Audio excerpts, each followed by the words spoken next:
നിങ്ങളൊരു സിനിമയെ സംബന്ധിച്ചിടത്തോളം എത്രത്തോളം നിങ്ങൾ റൂട്ടഡായിട്ട് ആ സ്റ്റോറിയിലേക്ക് പോകുന്നോ അത്രത്തോളം ഇൻ്റർനാഷണൽ അപ്പീൽ ആ പടത്തിനുണ്ടാകും. ഇതൊരു കോട്ടാണ്, ആര് പറഞ്ഞാണെന്നറിയില്ല.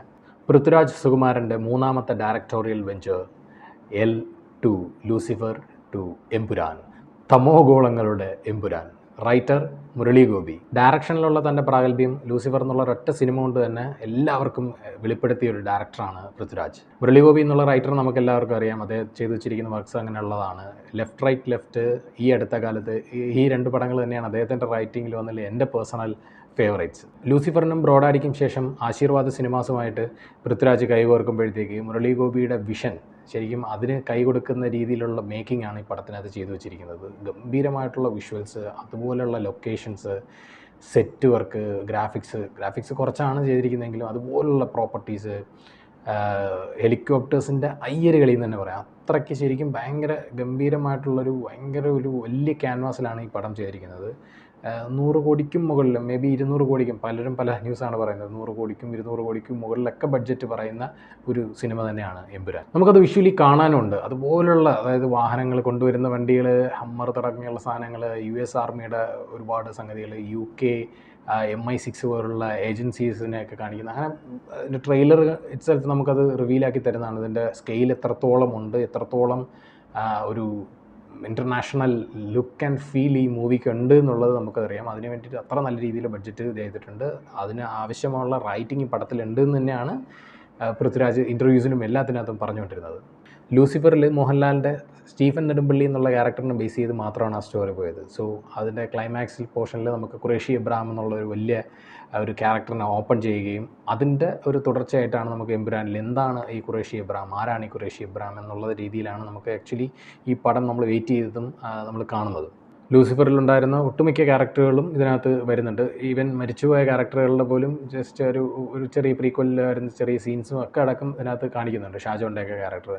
സോ ഇതിനകത്ത് ക്യാരക്ടർ വൈസ് എല്ലാവർക്കും ഇത്രയും വലിയ ഒരുപാട് കാസ്റ്റ് ഇതിനകത്തുണ്ട്. അപ്പോൾ ഇവർക്കുള്ള സ്പേസ് തന്നെ ശരിക്കും വളരെ കുറവ് തന്നെയാണ്, ഇത്രയധികം ക്യാരക്ടേഴ്സ് ഉണ്ടായതുകൊണ്ട്. എല്ലാവർക്കും മാക്സിമം രീതിയിൽ അവരുടെ കഥയ്ക്ക് ആവശ്യമുള്ള സംഗതികളെല്ലാം കൊണ്ടുവരുന്നുണ്ട്. ഇപ്പം മഞ്ജു വാര്യർ, ടോവിനോ തോമസ്, അങ്ങനെ തുടങ്ങി ലൈക്ക് ഫാസിലിന് പോലും കുറച്ചധികം ഫസ്റ്റ് പാർട്ടിലുണ്ടായിരുന്നതിനേക്കാൾ കുറച്ച് കൂടുതൽ സ്ക്രീൻ സ്പേസും കാര്യങ്ങളൊക്കെ ഉണ്ട്. സുജിത് വാസുദേവ് എന്നുള്ള DOP ആണ് ഇതിനകത്ത് ഏറ്റവും ആദ്യമായിട്ട് എടുത്തു പറയേണ്ടത്. മ്യൂസിക് ചെയ്തിരിക്കുന്നത് ദീപക് ദേവാണ്. എഡിറ്റർ അഖിലേഷ് മോഹനാണ്. അതിലേക്കൊക്കെ ഇൻ ഡീറ്റെയിൽസ് വരാം. ലൈക്ക് എനിക്ക് കൂടുതലും കുറച്ചുകൂടെ പോസിറ്റീവ്സ് ആദ്യം പറയണമെന്ന് ആഗ്രഹിക്കുന്നുണ്ട്. മേക്കിംഗ് വൈസ് പൃഥ്വിരാജിൻ്റെ ഡയറക്ഷൻ, സിനിമാറ്റോഗ്രാഫി, വിഷ്വലിൽ കൊണ്ടുവരുന്ന സംഗതികൾ, ശരിക്കും ഇത് വേറൊരു അന്യഭാഷാ ചിത്രം അല്ലെങ്കിൽ നമ്മൾ ഇതുവരെ കണ്ടിട്ടുള്ള ഒരു ഹോളിവുഡ് പടം കാണുന്ന ഒരു ഫീൽ തന്നെ ഇതിനകത്ത് പല സ്ഥലങ്ങളിലും വന്നിട്ടുണ്ടായിരുന്നു. ഇതിൻ്റെ മേക്കിങ്ങിൻ്റെ ഗുണം കൊണ്ട് മാത്രമാണ് നമുക്കത് നമുക്കത് അങ്ങനെയൊക്കെ തന്നെ കിട്ടുന്നത്. അങ്ങനെ നമുക്ക് എടുത്തു പറയാൻ പറ്റുന്നൊരു വർക്ക് തന്നെയാണ് ഈ എമ്പുരാൻ. ഇസ് എ ടെക്നിക്കലി പോരായ്മകൾ പറയാൻ നിന്ന് കഴിഞ്ഞാൽ എണ്ണിയാൽ തീരാത്തത്ര പോരായ്മകൾ ഈ പടത്തിനകത്ത് പറയാനുണ്ട്. കാരണം എനിക്ക് ഈ പടം അത്ര അങ്ങ് ഇഷ്ടപ്പെട്ടതേയില്ല. ഞാൻ ലൂസിഫർ വളരെ വലിയൊരു എക്സ്പെക്റ്റേഷൻ ഒന്നും ഇല്ലാതെ തന്നെയാണ് പോയത്. പൃഥ്വിരാജിൻ്റെ ഡയറക്ഷൻ എങ്ങനെ ഉണ്ട് എന്ന് കണ്ടു. പക്ഷേ ആ പടം അതിനനുസരിച്ച് വർക്കായി. അത് ആ പടം അർഹിക്കുന്ന വിജയം ആ പടം നേടി, വലിയ കളക്ഷൻ നേടി, വലിയ ഫാൻ ഫോളോയിങ് ഉള്ള ക്യാരക്ടേഴ്സ് ബിൽഡായി. സ്റ്റോറിയിലായിക്കോട്ടെ, ഡയലോഗുകളിലായിക്കോട്ടെ, അതിനകത്ത് ലെയറിങ് ചെയ്തിരിക്കുന്നതായിക്കോട്ടെ, അത് ഏത് കൈൻഡ് ഓഫ് ഓഡിയൻസിനും ഇഷ്ടപ്പെടുന്ന രീതിയിൽ അക്സെപ്റ്റ് ചെയ്യാൻ പറ്റുന്ന രീതിയിലുള്ള ഒരു മേക്കിങ്ങും ഒക്കെ ആ പടത്തിനകത്തുണ്ടായിരുന്നു. അതുകൊണ്ട് തന്നെയാണ് ആ പടം ശരിക്കും അത്ര വലിയൊരു ഹിറ്റായി മാറിയത്. അതുകൊണ്ട് തന്നെ ഈ ഇറങ്ങിയ എമ്പുരാന് അതിൻ്റെ മേലുള്ള ഒരു അമിത എക്സ്പെക്റ്റേഷൻ ഈ പടത്തിനകത്തുണ്ടായിരുന്നു. ഇത്രയധികം കാര്യങ്ങളെല്ലാം ഒരുമിച്ച് വരുന്നത്, മലയാളത്തിലെ biggest star, direction, crew, production team എല്ലാം വരുമ്പോഴത്തേക്ക് ഇതിൻ്റെ റൈറ്റിംഗ് കുറേ കൂടെ ബെറ്റർ ആക്കേണ്ടത് തന്നെ ആയിരുന്നു. കാരണം ലൂസിഫറായിട്ട് കമ്പയർ ചെയ്യേണ്ട, ലൈക്ക് മുരളി ഗോപി ഇതിനു മുമ്പ് എഴുതിയ എല്ലാ സിനിമയായിട്ട് വേണമെങ്കിൽ നമുക്കത് പറയാം, വളരെ മോശം റൈറ്റിംഗ് ആയിരുന്നു. ഇതിനകത്ത് എമ്പുരാൻ എന്ന് പറയുന്ന ഇത്രയും വലിയൊരു ബിഗ്ഗസ്റ്റ് മൂവി ഇൻ മലയാളത്തിന് കൊടുക്കാൻ പറ്റുന്ന കഥയോ അതിനനുസരിച്ചുള്ള തിരക്കഥയോ ഈ പടത്തിനകത്തില്ല. പടത്തിനകത്ത് ഈ കഥയ്ക്കും തിരക്കഥയ്ക്കും പൃഥ്വിരാജിന് ചെയ്യാൻ പറ്റുന്ന മാക്സിമം അദ്ദേഹം ചെയ്തിട്ടുണ്ട്. ലൂസിഫറിൽ ഓരോ ക്യാരക്ടേഴ്സിനും ആ ഒരു ക്യാരക്ടർ ഡെവലപ്മെൻറ്റ് ഉണ്ടായിരുന്നു, ഒരു ക്യാരക്ടർ ആർക്ക് ഉണ്ടായിരുന്നു, എല്ലാവർക്കും ഹൈ പോയിൻറ്റുകൾ ഉണ്ടായിരുന്നു. ഈ പടത്തിനകത്ത് അങ്ങനെ ഒന്നുമില്ല. വളരെ ഫ്ലാറ്റായിട്ടുള്ള, ഒരു സമയത്ത് പോലും എൻഗേജിങ് ചെയ്യാൻ പറ്റാത്ത വിധത്തിലേക്ക് വളരെ ഒരു ബിലോ ആവറേജ് ആയിട്ട് പോയിട്ടുള്ള ഒരു തിരക്കഥയായിരുന്നു. പക്ഷേ നമ്മൾ ഈ തിരക്കഥ കുറച്ച് താന്നു പോയി എന്ന് പറയുമ്പോൾ പോലും, അങ്ങനെ തിരക്കഥയിൽ വലിയ സംഗതികളൊന്നും ഇല്ലാത്ത സിനിമകളിൽ പോലും ഇത്രയധികം വിഷ്വൽ സംഭവങ്ങളും കാര്യങ്ങളും ഒക്കെ വെച്ച് നമുക്ക് കയറി വരാൻ പറ്റുന്ന ഒരു സാഹചര്യം നമുക്ക് ഇപ്പോഴത്തെ കാലഘട്ടത്തിലുണ്ട് ടെക്നിക്കലി സപ്പോർട്ട് ചെയ്യാൻ. പക്ഷേ അങ്ങനെ വരുമ്പോൾ എനിക്കിതിനകത്ത് ഞാൻ തിരക്കഥയെക്കാട്ടി മുരളി ഗോപിയെക്കാട്ടിയൊക്കെ ഞാൻ ഇതിനകത്ത് കുറ്റം പറയാൻ ആഗ്രഹിക്കുന്നത് ഇതിൻ്റെ ഈ എഡിറ്ററിനെയാണ്. ആക്ച്വലി ഇത് നല്ല രീതിയിൽ എഡിറ്റ് ചെയ്ത് കട്ട് ഷോട്ട് ചെയ്ത് വളരെ ഫാസ്റ്ററായിട്ട് ഇത് കൊണ്ടുവരുന്നെങ്കിൽ പിന്നും കുറച്ചുകൂടെ എൻജോയബിളായിട്ട് നമുക്കത് കാണാൻ പറ്റുമായിരുന്നെന്ന് എനിക്ക് തോന്നി. അതുകൊണ്ടാണ് ഞാൻ ഇതിനകത്ത് എഡിറ്ററിനെ ഒരു കുറ്റം പറയുന്നത്. അഖിലേഷ് മോഹൻ എന്നുള്ളതാണ് എഡിറ്റർ. അദ്ദേഹം വലിയ പടങ്ങളൊന്നിനും ചെയ്തിട്ടുള്ളതായിട്ട് എനിക്കറിയില്ല. എന്തുകൊണ്ട് നമ്മളൊരു സിനിമയ്ക്ക് ഒരു ഒരു ഒരു വലിയ സിനിമയ്ക്ക് ഒരു വലിയ എഡിറ്റർ അല്ലെങ്കിൽ ഒരു എക്സ്പീരിയൻസ്ഡ് ആയിട്ടുള്ള എഡിറ്റർ വേണം എന്നുള്ളതിൻ്റെ വലിയ തെളിവാണ് ഈ സിനിമ. ഞാൻ ഈ പടത്തിൻ്റെ ഇൻ്റർവെല്ലായപ്പോൾ തന്നെ മനസ്സിൽ കരുതിയാണ് ഈ സിനിമ ഞാൻ ഇനി OTTയിൽ റിലീസാകുമ്പോൾ 1.5x ഒന്നുകൂടെ കാണണം, എങ്കിൽ ഇത് കുറച്ചുകൂടെ നമുക്കൊരു എൻജോയബിൾ ആകും. ചില സ്ഥലങ്ങളിൽ 2x കണ്ടാലും കുഴപ്പമില്ല. അത് സ്ലോ മോഷൻ. മോഹൻലാലിന് സ്ലോ മോഷൻ ഇട്ടോളൂ, നിങ്ങൾ പൃഥ്വിരാജിന് സ്ലോ മോഷൻ ഇട്ടോളൂ. പക്ഷേ ഈ വരുന്നവനും പോകുന്നവനും ഒക്കെ സ്ലോ മോഷൻ ഇടേണ്ട കാര്യം എന്താണ്? ആദ്യത്തെ ഒരു 1/4 മണിക്കൂറോളം ഇതിൻ്റെ ഒരു ഫ്ലാഷ് ബാക്ക് കാണിക്കുകയാണ് ചെയ്യുന്നത്. ആ ഒരു ലൊക്കേഷനിൽ തന്നെയാണ് ഇതിൻ്റെ ക്ലൈമാക്സും വരുന്നത്. അപ്പോൾ പടത്തിൻ്റെ ഏകദേശം ഒരു 1 മണിക്കൂറോ 3/4 മണിക്കൂറോ ഒക്കെ തന്നെ ആ ഒരൊറ്റ ലൊക്കേഷനിൽ തന്നെ കുടുങ്ങിപ്പോകുന്നൊരവസ്ഥ ഇവിടെ ഉണ്ട്. ഇത് എല്ലാത്തിനകത്തും സ്ലോ മോഷൻ, എല്ലാ ഫൈറ്റും സ്ലോ മോഷൻ. ഇൻ്റർവെല്ലിന് ശേഷം വരുന്ന ലൂസിഫറിലുണ്ടായിരുന്നൊരു ഫൈറ്റ് പോലത്തെ ഒരു ഫൈറ്റ് ഇതിനകത്ത് റീക്രിയേറ്റ് ചെയ്തിട്ടുണ്ട്. പക്ഷേ അപ്പോൾ നമുക്ക് ലൂസിഫറിൻ്റെ ഹൈ പോയിൻറ്റുകളിലൊന്നും അത് തന്നെയാണ്, ആ ഒരു ഗോഡൗണിലുള്ള ഫൈറ്റും ആ ഒരു തമിഴ് സോങ്ങും. അപ്പോൾ ഇതിനകത്ത് അതുപോലൊരു സാധനം ഉണ്ട് എന്നുള്ളത് നമുക്ക് ട്രെയിലറിൽ നിന്ന് തന്നെ മനസ്സിലായി. അത് എക്സ്പെക്റ്റ് ചെയ്തിരിക്കുമ്പോഴത്തേക്ക് വീണ്ടും ലൂസിഫറിലുള്ള അതേ മ്യൂസിക്കും അതേ ബാക്ക്ഗ്രൗണ്ട് സ്കോറും വെച്ച് തന്നെയാണ് ദീപക് ദേവ് ഇവിടെ അത് കരകയറ്റാൻ ശ്രമിച്ചുകൊണ്ടിരിക്കുന്നത്.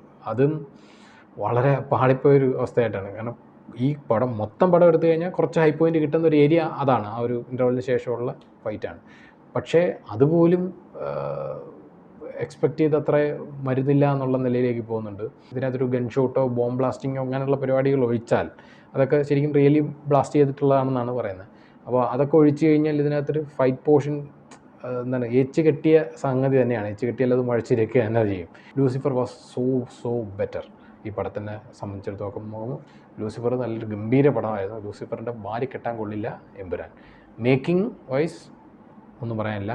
ക്യാമറ, ഡയറക്ഷൻ എല്ലാം മോഹൻലാലിന് പോലും സേവ് ചെയ്യാൻ പറ്റുന്നില്ല. മോഹൻലാൽ എത്ര ആവറേജ് പടമാണെങ്കിൽ പോലും അദ്ദേഹത്തിൻ്റെ പെർഫോമൻസും ഡയലോഗ് ഡെലിവറിയൊക്കെ വെച്ച് കരകയറ്റുന്നതാണ്. അദ്ദേഹത്തിനൊന്നും ചെയ്യാൻ പറ്റുന്നില്ല. ഈ പൃഥ്വിരാജിന് ക്ലൈമാക്സിലെ അല്ലാതെ ഫുൾ ടൈം മറ്റേ കണ്ണാടി വെച്ച് മസിലും പിടിച്ച് തൊക്കും കൊണ്ട് നിൽക്കുന്ന പരിപാടിയേ ഉള്ളൂ. സോ ഇമോഷണലി നമ്മൾ കണക്റ്റ് ആവുന്നില്ല. പൃഥ്വിരാജിനേക്കാൾ കൂടുതൽ അദ്ദേഹത്തിൻ്റെ മറ്റേ ചെറുപ്പകാലം അഭിനയിച്ച പയ്യന് റോളുണ്ട്. മൊത്തത്തിൽ ഒരു 20 മിനിറ്റോ 15 മിനിറ്റോ ഒക്കെ ഉള്ളൂ മോഹൻലാലിൻ്റെ സംഭാഷണങ്ങൾ പോലും. വില്ലൻ ക്യാരക്ടറിനെ പറ്റി ഒന്നും പറഞ്ഞില്ല, പറയാൻ തോന്നില്ല. അതിനകത്ത് വെറുതെ പേരിനൊരു ഹിന്ദിക്കാരൻ വില്ലൻ, അത്രേ ഉള്ളൂ. നമുക്ക് ആ വില്ലനെ കൊണ്ട് എന്തെങ്കിലും ഉപയോഗം പടത്തിനുണ്ടാവുമോ എന്ന് എനിക്ക് തോന്നുന്നില്ല.